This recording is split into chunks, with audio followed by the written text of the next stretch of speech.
Hi. Okay. So, today, well, let's do yesterday. Yesterday, in your notes, we were here, the Holy Roman Empire. Yeah?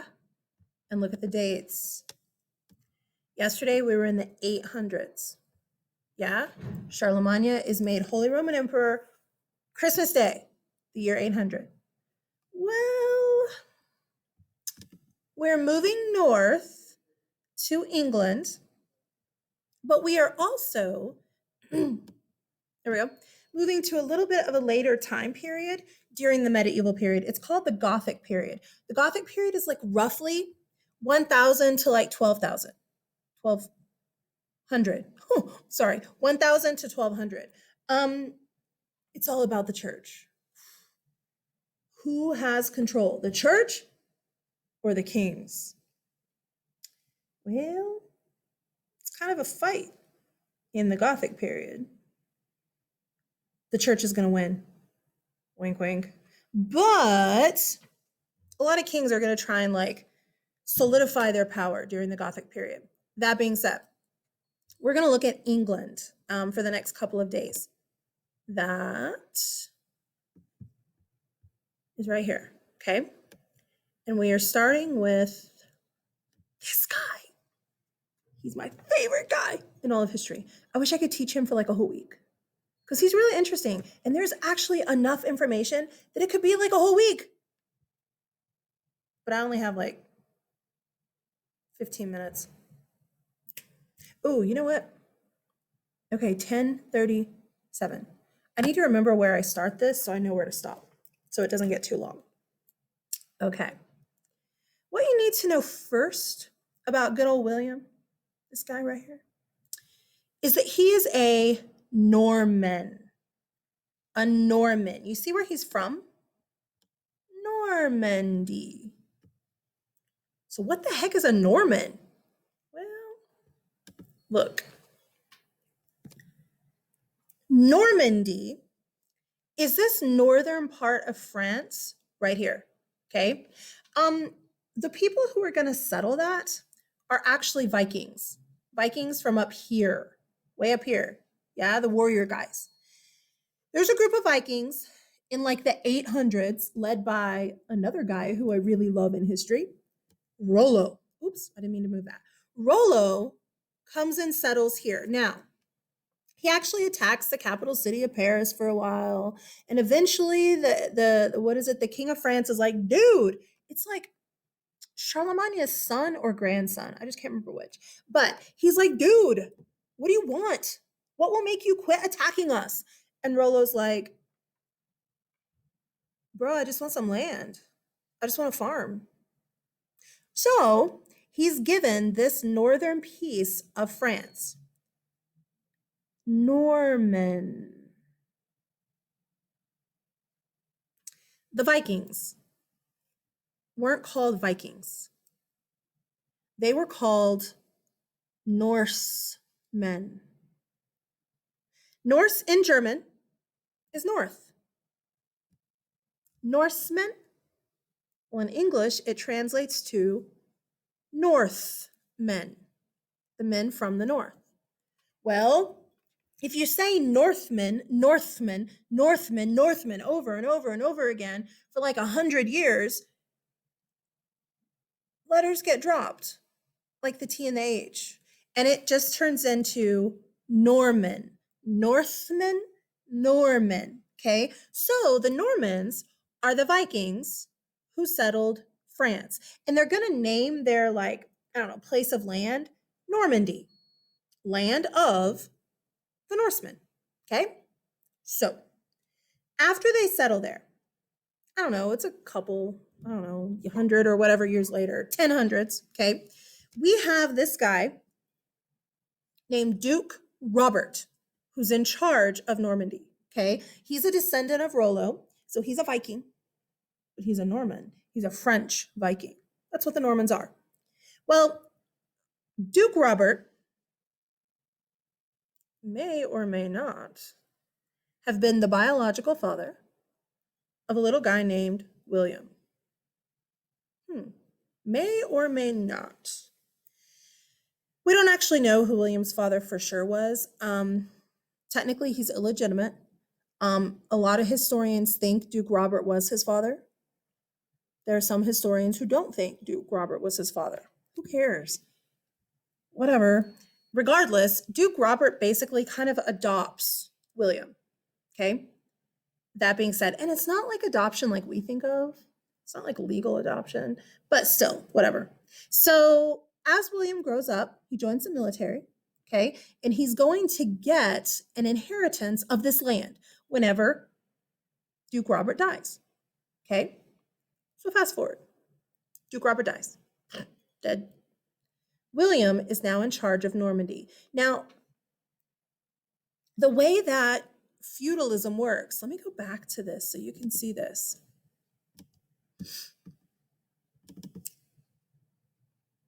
Did I not click it? Oh, there it is.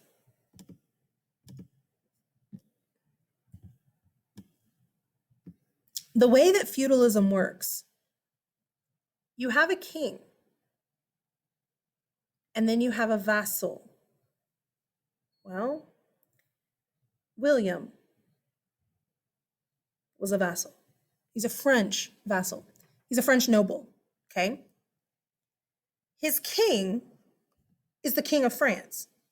So the King of France is above William. Are you following me? Because if you're not following me here with this whole weird feudalism thing, you're going to be like, what? Whenever William goes and conquers England. William is here. He has a king above him. The way feudalism works, you're not supposed to do anything if your king says no. Okay? Well, would you like to see William? I have to make it small first. Vroom. There we go. Are you ready?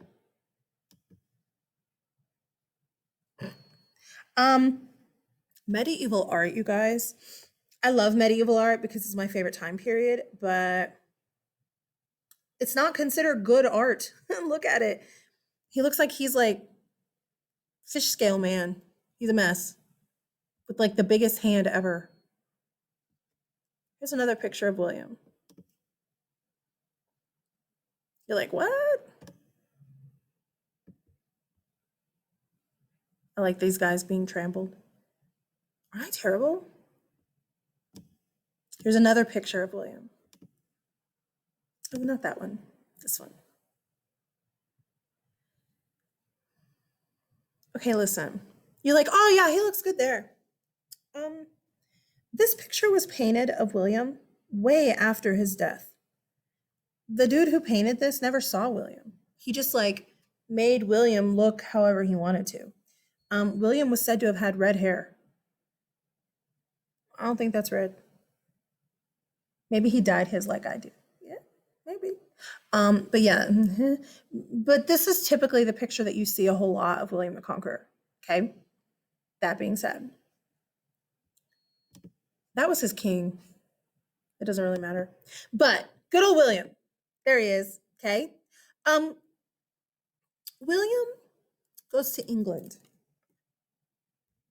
England. Okay, look at this map. Right here. So we have France, where William is from, and we have England, where William is not from. Okay. The King of England at this point, I can't remember his name. It doesn't really matter. But King England, okay, doesn't have a son. Uh-oh. He doesn't have someone to take over the throne when he dies. William says that the King of England said that he could be the next king. Is that weird? Yeah. Some historians believe that might be true. Some historians go, no way. No way would an English king tell a foreigner that he could have his throne, duh. Especially considering someone else is higher than William, like nobility wise. There's a dude named Harold, who's going to get to be the next king. Okay. It's the king's like, it's Harold Godwinson. If I remember right, I think Harold Godwinson was the king's daughter's husband. I think. I don't remember the exact relation, but I think it's the King of England's daughter's husband. Regardless, okay. The King of England dies, and Harold Godwinson becomes king. Well, William throws a fit. He's like, no, I was told that I could be the next king. So William starts getting all his Norman knights ready to go and invade England and fight Harold for the throne. The King of France is like, oh, no, no, no, no, you can't go. You can't go because if you attack, then it's going to look like France is attacking. Hold on. Okay, someone was outside my door and I was like, what? But they left. So anyway, the King of France is like, if you attack, it's going to look like France is attacking, and we're not attacking. So stand down, William. You may not go attack. Guys, remember, look, the king is above William. The king said no. Is William supposed to do what the king says? Yeah. Not William. William's like, psh, whatever. He goes anyway. He lands right here. See that black dot? It says Hastings. He lands on a big, like, open plain called Hastings, okay? Right on the beach, sort of. And then we have a battle. Well, look back at your notes. William is called the Conqueror. So who wins? William. What ends up happening is the king, Harold, ends up getting like an arrow to the eyeball or something. He ends up getting like shot with an arrow and ends up dead. So when the king's dead, war's over. It's not like today where like you're fighting for your country. No, no. Back then in the medieval period, you're fighting for your king. So if the king dies, everyone like puts down their swords and they're like, okay, we're done. We're done. King died. It's not like today. So that being said, William's like, cool. I'm king of England. And all these English knights are like, but you're not English. You're French. So are you conquering us for France? He said, no, I'm the king of England. Right, but William, you have somebody above you. You have the French king who's above you. So we're part of France now. No, this is England, but I'm king. What the heck? There's another question here too. Is William really the king? The Pope. Do you remember what happened with Charlemagne? Remember this? This moment right here? We're in the year 800. Charlemagne kneeled before the Pope, and the Pope placed a crown on his head.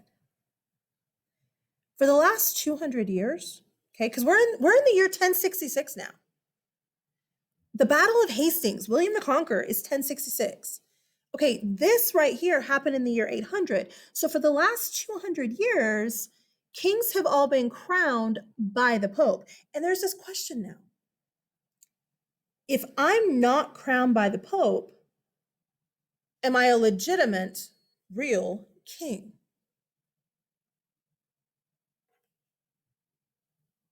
I don't know. Because the Pope's not here to crown William.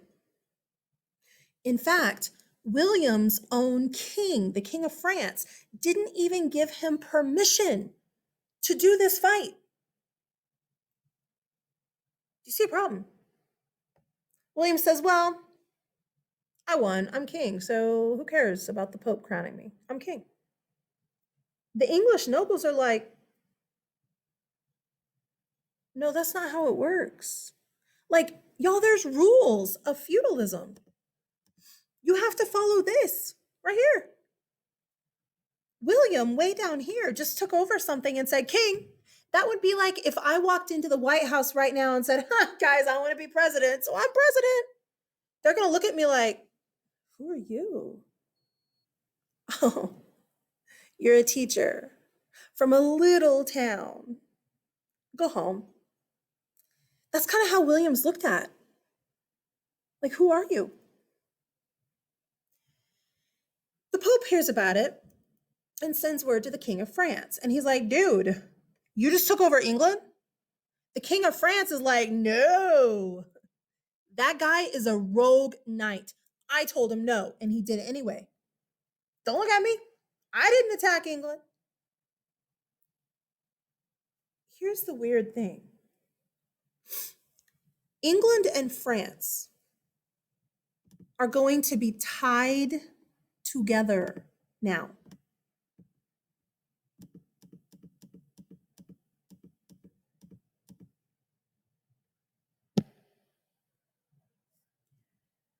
Because William controls Normandy. He's the Duke of Normandy. He controls it. He's the noble in charge of it. This is his land. But he also just conquered England, so this is his land too. Somebody's calling me, but I don't know who it is, so I don't care. Anyway, England is now William's too. Or is it? There really is question, like, does William actually own this? Is he actually the king? And he's like, I'm here with my military, and we're going to build a whole bunch of castles. I'm king. He then starts stripping English nobles, here we go, of their titles, here we go. He says, okay, if you're English, you're no longer nobility. My Norman guys are in charge of England. What we're going to have happen, this is weird, but the King of England is now a French dude, okay? I don't know if I have this. Well, yes, I do. Yes, I do. I want to show you something. In class, yeah, I have it here. In class, I have it like written out in a little bit of a neater, nicer way, but I don't have like a piece of paper of it. Okay, look. Here's William. Okay. Okay. He's French, but he's now the King of England. Yes? Okay, when William dies, his son, William Rufus, right here, will become the next king. So we have another French guy in control of England. When William Rufus dies, his son, Henry I, becomes the King of England. Okay? Yes? Yes? Okay, he's also French. Oh, did I say his son? That's a lie. It's William's son. These guys are brothers. I'm sorry. Father, older son, younger son. Sorry. Okay. Then we have a bit of an issue. There's no son, so a daughter. She fights with Stephen, so whatever. It's drama. Don't worry about it. But she's French. This whole family is French, but they're the kings of England. When she dies, and yes, I know if you're watching this, you're like, I know about Stephen. Okay, Stephen, whatever. Who cares? When she dies, Henry II Plantagenet takes over. He's French. When he dies, Richard the Lionheart takes over. He's French. When he dies, John Lackland takes over. You named it, he's French. When John dies, his son Henry III takes over. He's French, except he was actually raised more in England than any of the others. These are the first kings of England. William, Henry. There's this whole little like kids poem thing that like little English kids do. Okay, where it's Willie, Henry C, Henry Richard, John, Henry III, and it's like the way that you can remember the first kings of England. Check this out. Willie,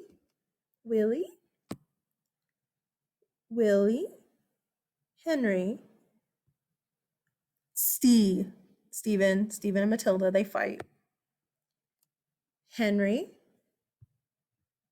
Richard, John, Henry III. Willie, Henry Steve, Henry Richard, John, Henry III. Isn't that sad? Like, I know the kings of England, but I don't know all the presidents of the United States. Don't judge me. I do European history, but whatever. Okay, so anyway, these first kings of England are all French guys. The nobles in England are all going to be French guys. The families are all kind of mixed. Some of your family lives in France, some of your family lives in England. It's just weird. And it's because this Frenchman, William, goes and takes over England like a rogue knight, man. He didn't have permission to do that, but he does it anyway. Now, William dies. His son, William II, takes over. He dies. His son, Henry I, takes over. He dies. There's not a son. So Matilda gets to be in charge, but oh, God forbid, she can't. Why? Because she's a woman. So her cousin, Stephen, takes over, sort of. And then, really, truly, there's like 20 years of fighting between Matilda and Stephen. When they die, well, when Stephen dies, there's nobody to take over. So Matilda's son, Henry II, takes over. And that's where we're going. So now look, with William the Conqueror, we were in the year 1066. Okay, he like kind of starts this whole like modern England. All right. Then we're jumping to Henry II Plantagenet in 1154. So roughly 100 years later. Okay. And that will get us to the Plantagenet kings. You have Henry II Plantagenet and his crazy wife, Eleanor, although I really love her. She's a mess, but I love her. She's so interesting to learn about. But there's Henry II Plantagenet, and then there's his son, Richard the Lionheart, and then there's his son, John Lackland, then his son, Henry III. 4 kings of the same family, the Plantagenets. And that is where we'll start next. Auf Wiedersehen. Bye.